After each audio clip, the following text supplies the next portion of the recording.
Good day. So for today's video, I will discuss to you the things that I learned in the subject Crim 111. So Crim 111 is the major subject of a criminology student.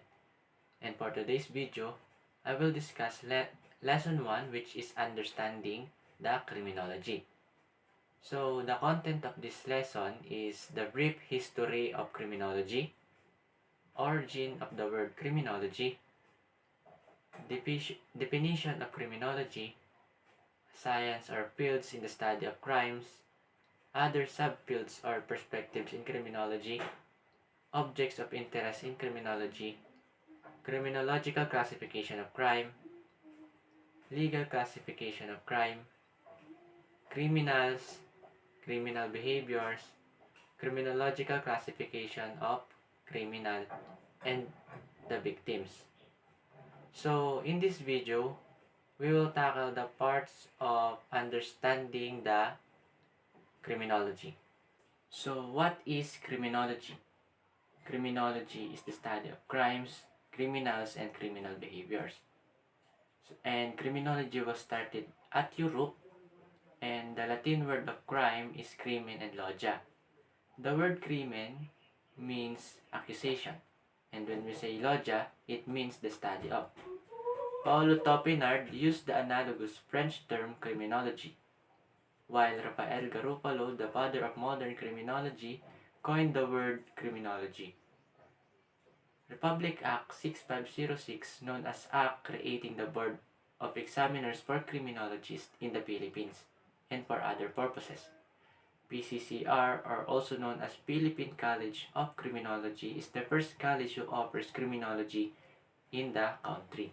So the next one is the science or fields in the study of crimes. So we have sociological criminology, which means the study of crime on the group of people and society as a whole. Next one is psychological criminology, which means the science of behavior and mental process of criminal. And the next one is psychiatric criminology, the science that deals with the study of crime through forensic psychiatry, the study of criminal behavior in terms of motives and drives that strongly relies on the individual. The next one is other subfields or perspective in criminology. So we have critical criminology, which deals with the genesis of crime and the nature of social injustice and inequalities. And next one is applied criminology, uses a variety of discipline to examine criminality and the criminal justice system and in the enforcement of laws directed towards influencing social policies. Next one is experimental criminology. It relies on experimental methods of research. It focuses on random selection of social issues directed to evidence-based crime and justice policy. And next one is comparative criminology. Deals with the study of crime problem by understanding the differences and similarities of social cultures in order to understand crime patterns and trends.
Next one is Edwin H. Sutherland, an American authority in criminology, who in his Principle of Criminology considers criminology at present as not a science, but he hopes of becoming a science. He is the Dean of Modern Criminology.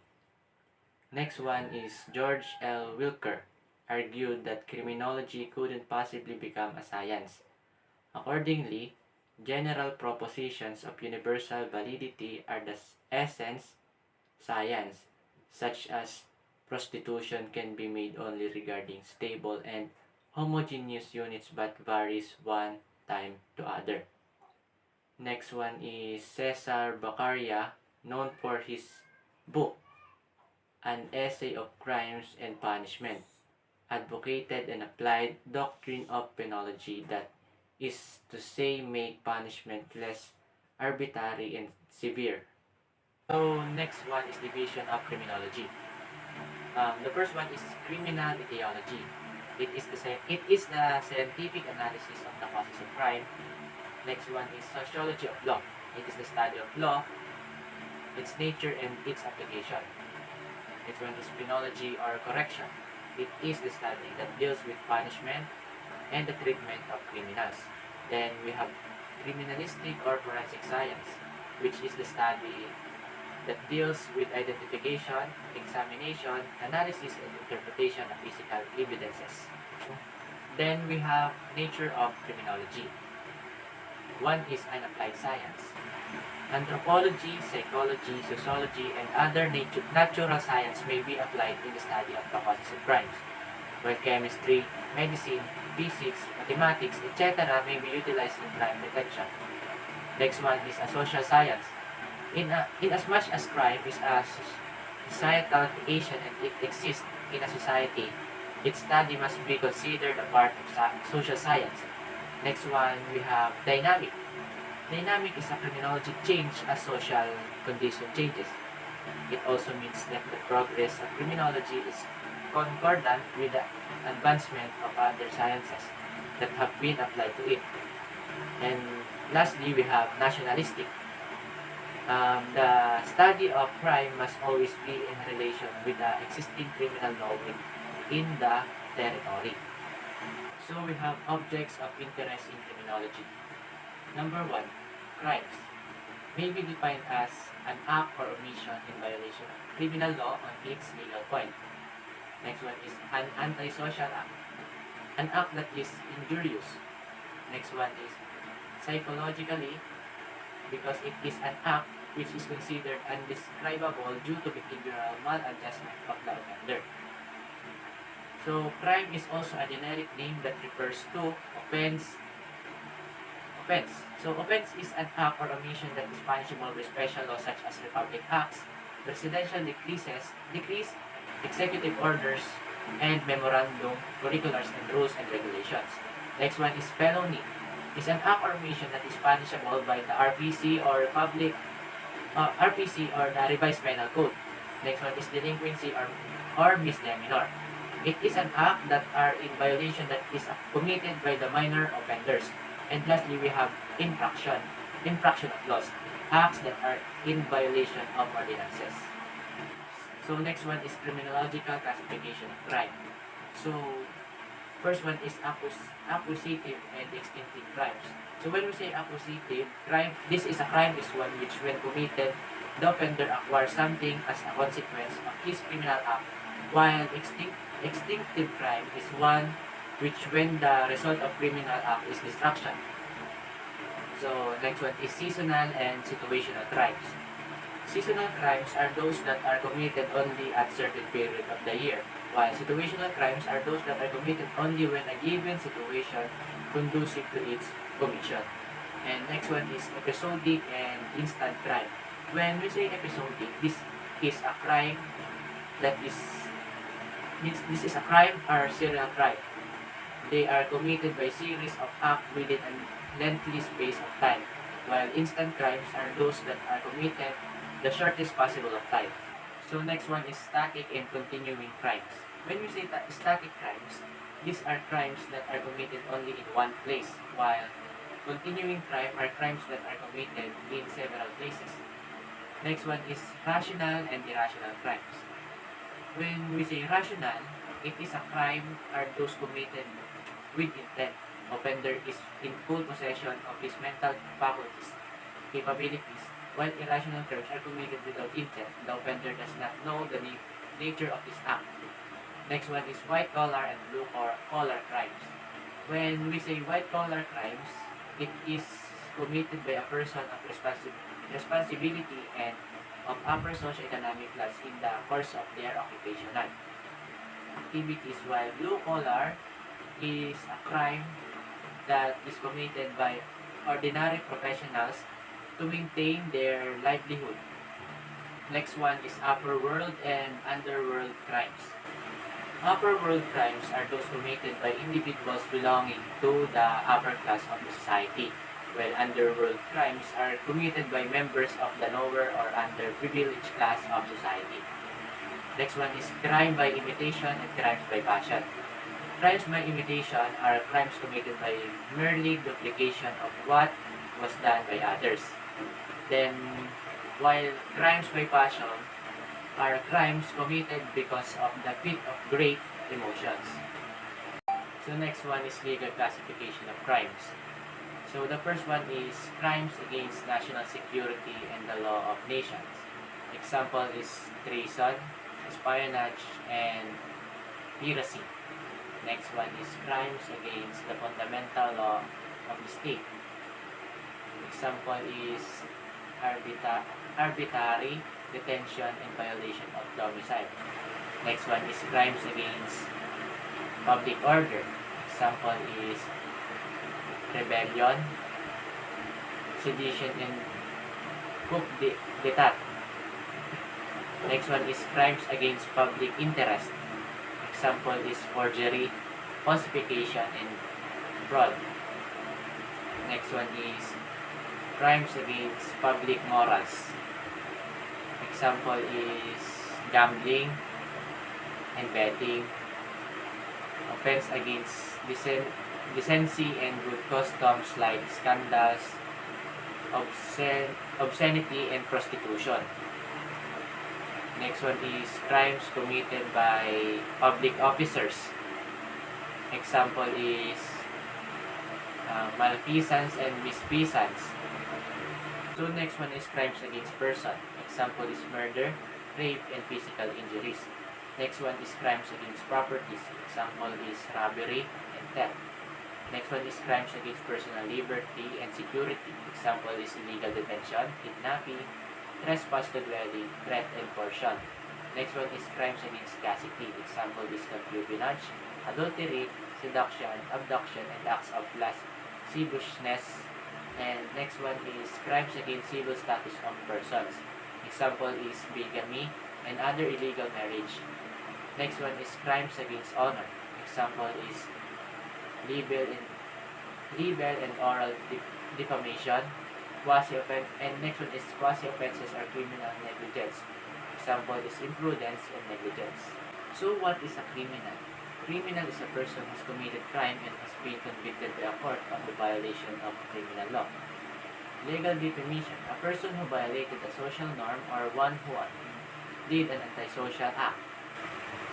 And a person who violated the rules of conduct due to behavioral maladjustment.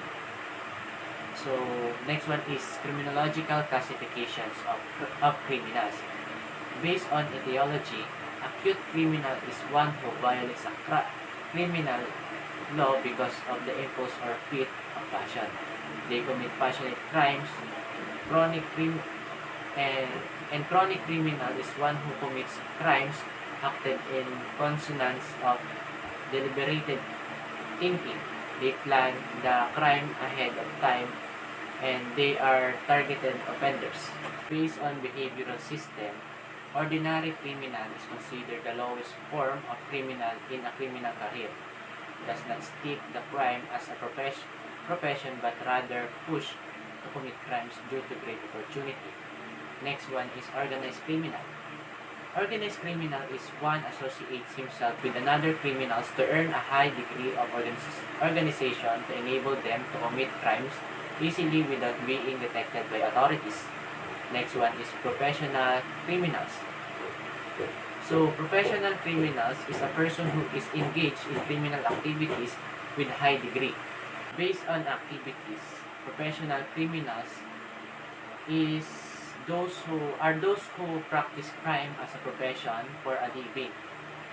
Criminal activity is constant in order to earn skill and develop ability in their commission. Next one is accidental crimes.